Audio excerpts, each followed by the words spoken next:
Hello, everyone, and welcome to the 15th episode of Things I Learned. I am your educational guide, Lorenzo Melcher.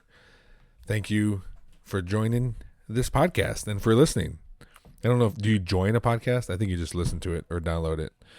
Anyway, thank you for being here and listening to me maybe educate you on things. Maybe not. Maybe you know some of these things already, but we'll find out. Thank you not only for listening to this episode, but for listening to any episodes of the podcast that I put out. I had a Random Monday podcast go out yesterday, so check that out. That was with Janelle Ahmed. She had some news to share, so we put that on the Random Monday, and it's kind of a teaser clip for her full episode coming out on the big show on Thursday morning. So tune in to that. That was a great episode, the longest episode I did to date. So it was a great deep dive into her life and everything that she is going through right now. So don't forget to subscribe wherever you're listening to this or watching. If you're watching on YouTube, now this doesn't have video, but the big show every Thursday has video as long as video is operating. And it has been. So tune in, subscribe there so you never miss anything ever. Leave comments. People have left a couple comments. Leave comments where you think you would think a comment would fit. And don't forget about the Gmail is thenerdballpodcast@gmail.com. You can always reach us there too. So I do want to start off by giving a little recap an update. I don't know, a listener submission from George, friend of the show. We talked about fresh cut. That was last week, was how much I enjoy a fresh lawn cut, the smell, the look, everything. And he lives where he lives now. He has a small yard, and he noticed going from a big yard to a small yard, you're putting the same amount of focus in your lawn regardless of size, but if it's smaller, it just seems hyper focused. So every little thing you notice, because when you have a bigger yard and you see one dandelion, you're like, whatever. When you have a little yard, you see a dandelion, you're going to pull that out. When you see one leaf clover, you're going to pull that out. When you see a new bug, as he said in his email, a new bug, you're going to be like, oh man, what is this bug and why is it on my grass? Should it even be here? So he still gets the same enjoyment of like, yeah, it's a nice lawn. I like the way it looks, but it feels like a lot more work because you're so hyper focused on it. And I guess I never thought of it, but he equated it to like if you're running a golf course and you're taking care of all 18 holes, and then one day they're just like, hey, all you're worried about is the eighth green. And that is either going to be the best experience or the worst experience, depending on how hyper-focused you are on it. But I appreciate George for writing in and telling me his lawn story. Again, if you want to chime in, you can comment on any of the social medias where this is posted, or hit the Gmail up. So, all right. So we'll start today's episode off with the first thing I learned is Fidget. I was at a walk for a cause over the weekend, and it was a 10-station deal. You walked around to each station. Some stations had swag. Some stations you wrote something down, you learned something. Like there was all different kinds of things. One, we played badminton at it, and one of the stations they had a fidget, and I was like, oh, what's this? And I picked it up. It looked kind of like a blue cookie, but it was called a magic slider, and it has 4 magnets in it, and you just slide it, and it like you can hear it click sometimes, and like you can feel the magnets grab each other, magnetize to each other, and I knew this before I grabbed that fidget, but I really like fidgets, especially when I'm driving. I know that probably sounds really bad, but for a long time I had a baseball in my truck, and I would just grab the baseball and just have it in my hand. And so now I have this fidget, and it is the best fidget, almost to the point where I'm like, I wonder how much these cost if I can make merch with these fidgets and then throw a logo on it, because it is really cool. And it is, I'm sure, I don't know if anybody's have seen them. I'm sure they've been around for a while, but this is the first slider fidget I've ever seen. It's 2 pieces. Like I said, it looked like a blue cookie. So it was a really cool fidget, and I'm glad I found it. I've been messing with it every day since Saturday. So it's a new thing for me, but I really like it. I also like Nido. I don't know if you've ever heard of Nido, but it's like a gel, um, in like a shape of whatever. My daughter got one. It looks like a big drop, but it's just this Nido stuff, this like thick gel. I guess it's dough, but it's like kind of clear, but it's just in this. It's in this rubber thing, so it doesn't like come out. It's not sticky or anything, but you can just feel it in there. I did have one of my own, and I played with it so much that it broke, and the stuff inside is really, really sticky. And I just had to look at my wife so she didn't see me, and then I wiped it under the couch off my fingers so she didn't see. So, but I had to throw that one away. But anyway, I love fidgets, and this magic slider fidget was really cool. So, number one. Number two, working outside. So the last week at work, I took the time to do more outside work, and I know like everyone's like, hey, be outside, it makes you feel better, and you never really think about it, but I have an office with no window, so I made a point to get outside more. And even though I worked long hours some days, it did make me feel a lot better. And sometimes I was just mowing, and it made me I felt really good. And obviously I was doing things to help the park and my staff, but also it was just fun to like be on the mower, or I was weed whipping or picking up garbage. Like it was fun to do. And I think people underestimate, being outside and just being in the sun or feeling the wind, and it does make you feel better. So if you're having a hard day, like go outside and go for a walk. Or in my case, if you don't have in my case, if you don't have a window, go and be outside, or maybe work in the conference room that has a window if you can't get outside. Take your lunch break and go outside. So I knew this, but I kind of relearned it because I've had a lot of days in the office just doing things, getting ready for the opening for our opening play at the park. So it was good to be out. Like I said, even if it was sitting on a mower or weed whipping, just to be out, feel the sun, and enjoy the outside every once in a while. So that was number two. Number three, $800,000. So I think this was over the weekend. A semi truck. Oh, I don't know if it was a semi. Let's see. Yeah, an 18-wheeler spilled $800,000 worth of dimes on a highway in Texas.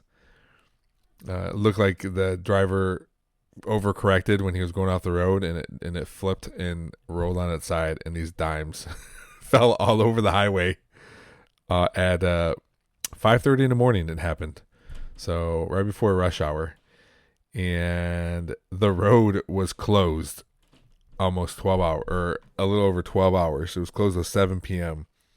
So, because workers were out there with shovels, vacuums. Some workers were even using their bare hands to pick up these dimes. If you saw this happen, what amount or what denomination in a truck would you have to stop to get out and grab a couple handfuls of something? I don't know if I could do it for dimes. A couple handfuls. What is a handful of dimes? I don't know. $20. How many? That's I don't know. Real quick, will that get you $20? Does that have to be quarters? I couldn't go lower than dimes for sure. Nickels or pennies, no, thank you. But quarters, half dollars, dollar coins for sure. But what is the least denomination that you would get? What about if a bunch of dollar bills were flying everywhere? Would you grab, like, if there was no consequences? Obviously, there's going to be consequences. I'm not saying if a vehicle flips over with money that you should get out and grab it for yourself, but I'm just saying, what is that number? Let me know. Let me know what you would pull your car over on a highway to snag a couple handfuls of something. The least amount or least denomination. How would you say that? The smallest denomination? Sure. But yeah, so this truck spilled over. It didn't say anything in the article that I read of people coming out and stealing money, I guess. The driver was okay, minor non-life threatening injuries. So, and a passenger. So they were both okay. But yeah, there were some people picking up with bare hands. That's crazy to me. But I guess if you're told to go pick up dimes, you're going to go pick up dimes. You're going to go march all over these dimes. Sorry, I couldn't help myself. All right. That was number 3. Number 4, soundproof. So I was listening to a podcast, and I forget the name of the podcast right now. But they were talking about like how people nowadays are ripping up carpet and putting in hardwood floors or tile floors, or just they're not putting carpet back in. And I guess there was a big thing on Reddit, like this Reddit rant about when someone asked if they preferred wood stairs or carpet stairs. And then there was like this big rant about how people are getting rid of, all the carpet in their house, and it's a terrible idea. And it was like, I never thought of it, but like the carpet in your home, if it's replaced with hardwood floor, the carpet absorbs so much sound. Like your house would be more echoey and more it would be louder. It's the same thing with like drop ceilings. People don't like drop ceilings, but it helps with the sound. And the person's like, they're called acoustic tiles for a reason. Like that's what they do. They're supposed to do that. So it helps with sound.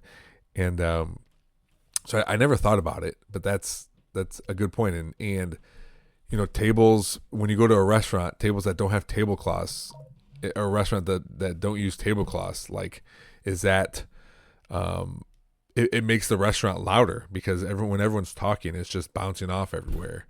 So soundproofing is first of all, I'm sure is a science on when you're building facilities and buildings, but when people are they don't take in consideration when they're redoing their home, like, oh, it's just my home.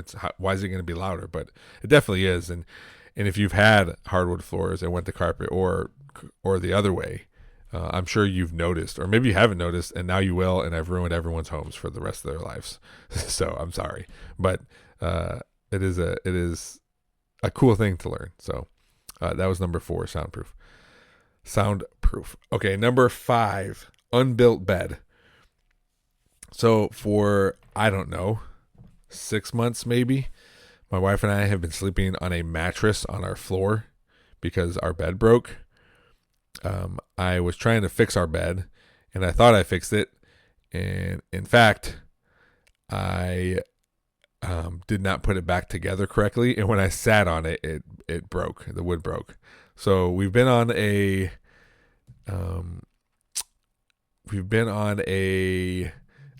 on the floor, like I said, for the past 6 months, and we bought a bed probably about, I don't know, a month ago, or a frame, I should say, and it's been in our garage since then, just chilling, not built.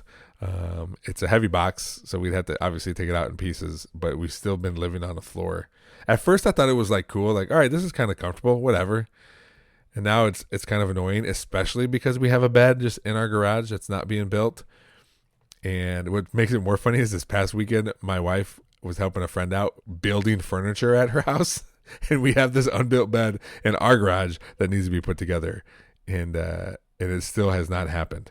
So, and then I started reading that one of the main reasons you have a bed frame is to keep your mattress off the floor, because mold can grow on the underside of it.